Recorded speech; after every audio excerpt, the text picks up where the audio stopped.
और रफीक में उस इमरजेंसी की बात करते हैं जिसका सारन कोई इंसान ही बल्कि कुदरत बजा रही है। नाम है जलवायु इमरजेंसी। आज हम बादलों के सीरियल ब्लास्ट का सबसे नया और डराने वाला एपिसोड लेकर आए हैं, जिसका केंद्र है उत्तराखंड का चमोली। देहरादून में बादल फटने से तबाही के बाद कुदरत की चोट का अगला शिकार बना है चमोली, जहां आधी रात जब लोग गहरी नींद में सो रहे थे उस वक्त बादल फटने के बाद ऐसा सैलाब नीचे आया जिसमें 3 गांव में बहकर भयंकर तबाही हुई है। इस आपदा में कई लोग लापता बताए जा रहे हैं। यहाँ पर बने मकानों और दुकानों का भी नामो निशान मिट गया है।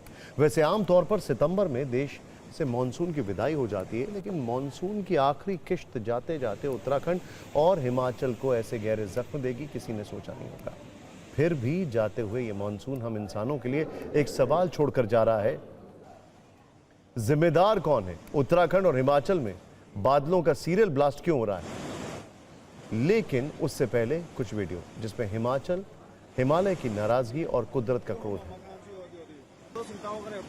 17 सितंबर की रात को चमोली के नंदा नगर घाट में बादल फटा। 3 गांव में चीख पुकार मच गई, कई लोग मलबे में दब गए, जबकि 10 से ज्यादा लापता हैं। लोगों में डर का जबरदस्त माहौल है। ठीक 2 दिन पहले देहरादून के सहस्त्रधारा में बादल फटा था। इससे कई नदियां, नालों को ऐसी ताकत मिली जिसने अपने रास्ते में आने वाली हर चीज को खत्म कर दिया। सहस्त्रधारा के मुख्य बाजार में मलबा आ गया। इससे 2 से 3 बड़े होटल क्षतिग्रस्त हो गए, कई सड़कें भी बह गई। बाढ़ की डराने वाली तस्वीरें देहरादून के टपकेश्वर महादेव मंदिर से भी आई हैं, जहां सैलाब के बाद मंदिर के परिसर में 1-2 फीट मलबा जमा हो गया और जिस मंदिर के पास तमसा नदी शांत रहती थी वो अपना रौद्र रूप दिखाने लगी और मंदिर डूब गया। देहरादून की इस आपदा में 13 लोगों की मौत हो गई थी।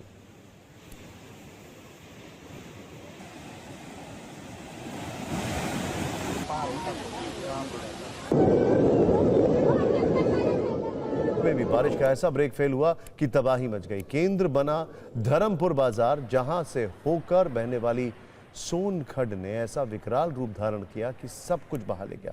बस स्टैंड पूरी तरह से जगमग हो गया। हिमाचल और उत्तराखंड में बादल फटने की घटनाओं पर कुछ वक्त पहले IIT रुड़की ने एक स्टडी की थी और बताया था कि हिमालय में बादल फटने की ज्यादातर घटनाएं उन इलाकों में होती हैं जिनकी ऊंचाई आमतौर पर 2000 मीटर से ज्यादा होती है।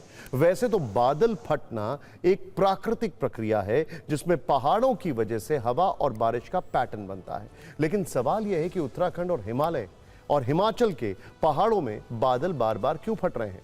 कुछ दिन पहले सुप्रीम कोर्ट ने कहा था यह सिर्फ प्राकृतिक आपदा नहीं बल्कि इंसानों का पैदा किया गया संकट है। पहाड़ों पर अवैध पेड़ कटाई ने प्रकृति को क्रोधित कर दिया। अब वो बदला ले रही है, यही सच है। कुछ वक्त पहले आपने उत्तराखंड के धराली की वो तबाही भी देखी जिसमें बड़ी संख्या में लोगों की जान गई और कुछ लोगों का पता आज तक नहीं चल पाया है। इसमें भी बताया गया क्योंकि नदियों के रास्ते में बड़ी संख्या में होटल, घर और बाजार बन गए हैं या बनाए गए हैं। नदियों से उनकी जमीन छीनी गई है और नदियों ने उसी जमीन को इंसानों से वापस ले लिया। ये सब कारण हैं जो जलवायु परिवर्तन को ट्रिगर कर रहे हैं। पहाड़ों का शहरीकरण किया जा रहा है, इंसानों के लिए सुविधाएं तैयार की जा रही हैं। इसे आप ऐसे समझ सकते हैं कि 2024 में शिमला में 25 लाख से ज्यादा टूरिस्ट घूमने पहुंचे, जबकि शिमला की आबादी सिर्फ 9 लाख से थोड़ी ज्यादा है। 2024 में हिमाचल के कुल्लू में 35 लाख से ज्यादा पर्यटक गए, जबकि कुल्लू की आबादी सिर्फ 5 लाख से ज्यादा है। इसी तरह लाहौल स्पीति में भी पिछले वर्ष 10 लाख से ज्यादा टूरिस्ट घूमने गए थे, जबकि आबादी सिर्फ 32,000 है।